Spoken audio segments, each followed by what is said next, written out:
महंगाई है नहीं है, रोजगार है नहीं, आदमियों के पास पैसा आ नहीं रहा। काफी लोग हैं जो बोल रहे हैं कि महंगाई नहीं है। अब उनको कहीं से फ्री का मिलता होगा। बार आए होंगे, पैसे नहीं आए। हमारा वोट कांग्रेस को जाएगा। वो भी आज वोट दिया है, इंशाल्लाह वोट देने नहीं आ रहे। और वोट आप किस पर कर रहे हैं? मोदी जी के नाम पर करेंगे कि प्रत्याशी को देखकर करेंगे? हम तो मोदी जी को करेंगे। भारतवर्ष में कई टैलेंटेड बच्चे पढ़े हैं, उनको कम से कम बोला आवेदन की वजह से, ऐसे भी कई बच्चे जो आवेदन की वजह से परीक्षा नहीं दे पाते इनका।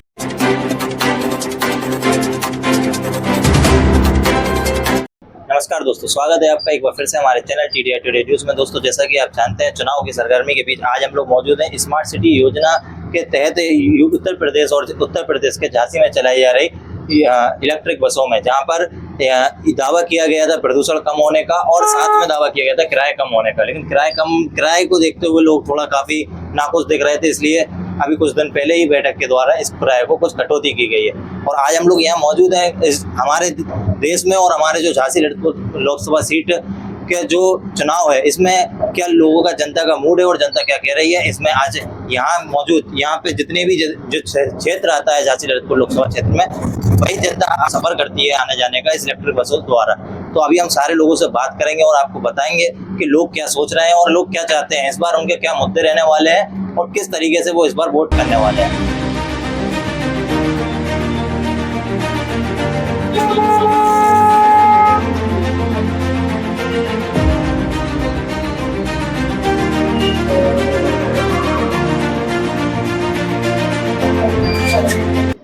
क्या नाम है?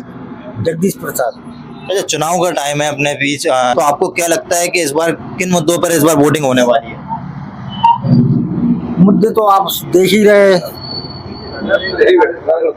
आपको अभी आज से पहले आपने जो वोट किया हुआ है, जो आपने मुद्दों पे जिन मुद्दों को सोच के आपने कि आपको कौन काम में आएगा वो काम हुआ है? सरकार कोई सी भी बने या रहे या बने, नौकरियां खोले, रोजगार खोले, महंगाई को कम करे। अभी क्या लगता है, अभी जो सरकार थी 10 साल से मोदी सरकार रह चुकी है और अपने क्षेत्र के अंदर उमा भारती थी, इससे पहले अभी अनुराग शर्मा जी थे, तो आपको क्या लगता है जो कार्य करने के थे वो हुए हैं या काफी कार्य रह गए? कुछ हो गए, कुछ रह भी गए हैं। तो एक तरफ एनडीए गठबंधन है, एक तरफ इंडिया गठबंधन है और यहाँ पर सीधा सीधा मुकाबला, एक तरफ प्रदीप जैन आदित्य हैं, दूसरी तरफ अनुराग शर्मा है। तो आपको क्या लगता है इस बार किसकी तरफ जाना सही रहेगा? ये तो जनता के ऊपर है साहब। मेरे अकेले कहने आप अपना बताइए ना। नहीं, मेरे अकेले कहने से क्या? आपको क्या चाहिए? आपको क्या? एक वोट है, वोट मैं ओपन नहीं करता हूँ। वोट ओपन मत कीजिए, लेकिन आपके मुद्दे क्या है? मुद्दे क्या, कोई भी सरकार बने या रहे, दोनों मुद्दे हैं मेरे। अच्छा, जो महंगाई का एक वो अहम मुद्दा चल रहा है देश में, क्या लगता है आपको महंगाई है? महंगाई है नहीं है, रोजगार है नहीं, आदमियों के पास पैसा आ नहीं रहा। काफी लोग हैं जो बोल रहे हैं कि महंगाई नहीं है। अब उनको कहीं से फ्री का मिलता होगा। आपको महंगाई लगती है? नहीं नहीं, और क्या? तो क्या करना चाहिए इस बार? क्या परिवर्तन होगा कि वही? बताओ, हम टेम्पू में जाएं तो 30 रुपए लगते हैं, और इसमें पता नहीं 38 लगते कि 40 लगते हैं। यहाँ पे 45 रुपए थे, कम हो गए। सरकार ने कुछ कम करने की चुनाव को देखते हुए करा है ये काम। बिल्कुल वो बढ़िया है साहब, वो जो कुछ हो रहा है। जी, पिछली बार जो था सरकार ने घर तक दरबार गया, वोट का तब हाथ धो रहे थे। जब वोट खत्म हो गया, वोट 5 साल हो गए, कोई सुनते नहीं है। अब नाली टूटी पड़ी, सब कुछ काम करना पड़ा, आपको वोट दे, नाली टूटी पड़ी है। सरकार जो अभी योगी जी, मोदी जी जब झांसी आते हैं तो वो दावे करते हैं कि हमने स्मार्ट सिटी बना दिया है झांसी को। यूपी बनाते, हमारा वोट कांग्रेस को जाएगा। योगी आज मोदी है, इंशाल्लाह वोट देने नहीं आ रहे। और जो इन लोग के दावे हैं, वादे हैं, वो कुछ नहीं। अभी पुरानी सरकार में उसका अच्छा, मुद्दे क्या रहने वाले हैं? कांग्रेस का गठबंधन इस बार जो आ रहा है, गठबंधन, हम तो वोट देंगे कांग्रेस को। उर्मिला साहू। अच्छा जी, चुनाव आए हैं, आपको पता है ना, चुनाव चल रहे हैं। आपने झांसी से जो सांसद थे उन्हें जानती हैं? नहीं जानते तो कहते वो होते पारिशद। आप झांसी चुनाव जो सांसद अभी इससे पहले मतलब मौजूदा सांसद थे, उन्हें नहीं जानती हैं? नाम से जान ले, वैसे जानती है। अच्छा, कभी देखा नहीं है आपने कभी? शर्मा जी, जानवर शर्मा जी। तो आपको क्या लगता है कि उनने जो कार्य वादे किए थे वो उन पे खड़े उतरे या कमी रह गई? तो दो वादे उन्होंने किए तो बहुत से काम है, लेकिन ये थोड़ा तो रह जाता है। के ऊपर एक आरोप लगाया जाता है कि वो दिखते नहीं है और वो जीतने के बाद 4.5 साल वो जनता के बीच नहीं रहे, तो इस बात में कितनी दम? इस बारे में हम नहीं बता पाएंगे। नहीं, तो आपसे कभी मुलाकात, आप कभी आपके क्षेत्र में आए दोबारा जीतने के बाद? हमारे यहाँ एक आध बार आए होंगे, वैसे नहीं आए। नहीं है। और क्या लगता है युवाओं को, और जो महंगाई और बेरोजगारी के जो मुद्दे उठ रहे हैं उसमें कितना क्या लगता है आपको परिवर्तन की जरूरत है कि वही सरकार रहेगी? मोदी जी को आना चाहिए, विकास के काम बहुत किए मोदी जी ने। मोदी जी के साथ साथ उनके ऊपर आरोप भी तो लग रहे हैं कि वो तो आरोप प्रत्यारोप तो चलते रहते हैं, जनता का वो आरोप है। की बात ऐसी है कि ये कहा जा रहा है ना, देश में महंगाई बढ़ रही है, युवाओं को उनका रोजगार नहीं मिल रहा है, तो इसके लिए अगर रोजगार नहीं मिलेगा तब भी मोदी जी को आना चाहिए क्या? तो जब भैया एक दिन में फैक्ट्री लगने जाती है, मोदी वोट आप किस पर कर रही हैं? मोदी जी के नाम पर करेंगे कि प्रत्याशी को देखकर करेंगे? हम तो मोदी जी को करेंगे।